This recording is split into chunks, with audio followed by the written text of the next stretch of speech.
Salut à tous, vous êtes avec Albert et aujourd'hui on va parler d'un portefeuille d'Invest, comment est-ce qu'on pourrait vraiment le gérer et qu'est-ce qu'on pourrait faire au mieux. Donc évidemment si vous avez un capital à disposition, il y a pas mal de questions qui se posent, il faut être bien accompagné, il faut être sûr de ce que vous allez faire. Il y a quand même une question principale qui se pose, quelle est votre propension à prendre des risques?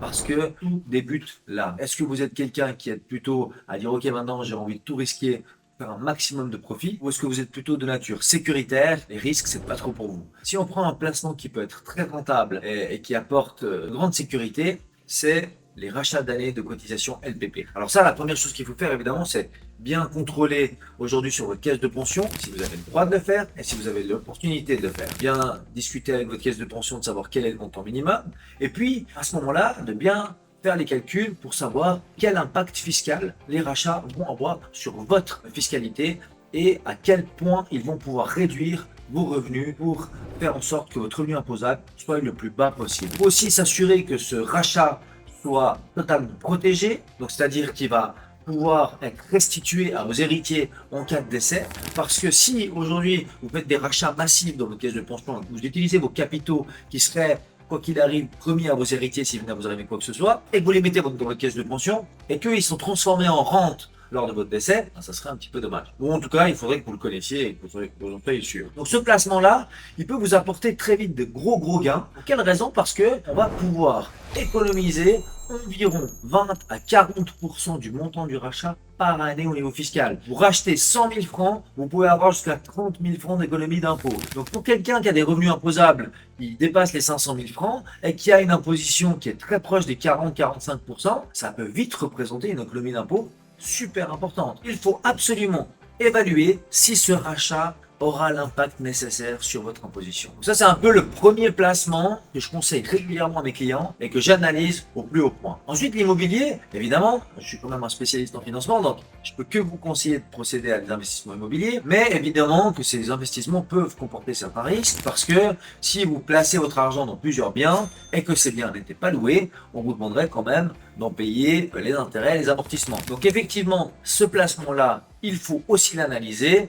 Mais dans un portefeuille d'Invest, il irait effectivement, il lui prendrait en tout cas une place très importante et il pourrait vraiment vous faire gagner, évidemment sur l'augmentation du bien immobilier qui prendrait de la valeur pendant un certain nombre d'années, aussi au niveau de la rentabilité fixe, puisque je vous rappelle que ce qu'il faut calculer lorsque vous faites un investissement immobilier, c'est le retour sur fonds propres. Le bien, il peut évidemment rapporter un certain retour sur investissement, mais ce que vous avez besoin de connaître, et c'est là où nous, on va être super impactant, c'est de vous calculer par rapport à votre investissement, quelle est la rentabilité de cet investissement, le fameux retour sur fonds propres. Donc ça va être aussi un placement qui va être plutôt à long terme, comme le rachat d'année, mais qui comporte un petit peu moins de risques que les placements financiers, où là, vous allez peut-être rentrer dans un portefeuille de fonds en achetant quelques actions, des ETF, d'autres placements qui pourraient comporter certains risques, mais qui vous permettrait de aussi rentabiliser ou bénéficier peut-être de rendements supplémentaires. Aujourd'hui, moi, je suis un peu un spécialiste de l'immobilier, donc je vais peut-être me concentrer sur ces deux placements principaux qui sont le rachat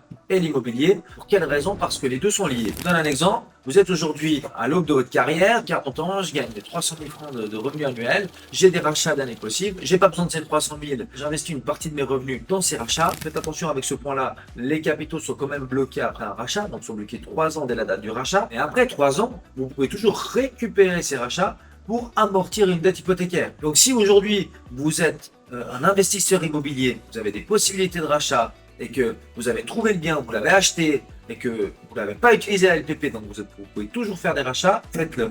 Faites un maximum de rachats possible parce que quoi qu'il arrive, si les taux remontent ou si votre situation financière change et que vous devez utiliser ces capitaux pour amortir votre dette hypothécaire en résidence principale, vous pourrez toujours le faire. En tant que spécialiste en prévoyance, j'accompagne régulièrement des clients dans les planifications financières et les planifications de retraite. Lorsqu'on procède à une planification de retraite, on va certainement, donc quasiment à chaque fois, calculer est-ce qu'on prend la rente ou le capital. Évidemment, si vous prenez l'option capital, vous allez vous retrouver potentiellement avec un gros capital sur le compte en banque, mais avec plus aucune rente au niveau du deuxième pilier. Donc il va falloir vous-même la gérer. Et là, c'est vrai qu'on a plusieurs moyens de pouvoir bénéficier d'une rentrée fixe et permanente, c'est sur deux axes. Le premier, c'est une consommation de capital, donc ça veut dire qu'on va placer une partie de ce capital-là dans un produit qui va vous faire bénéficier d'une rente fixe et permanente pour toute la durée. Elle peut être viagère ou pas forcément. Le mot viager veut bien dire toute la vie. ou alors des rentes certaines qui sont fixes, mais qui ne sont pas à vie et qui s'arrêtent à un moment donné.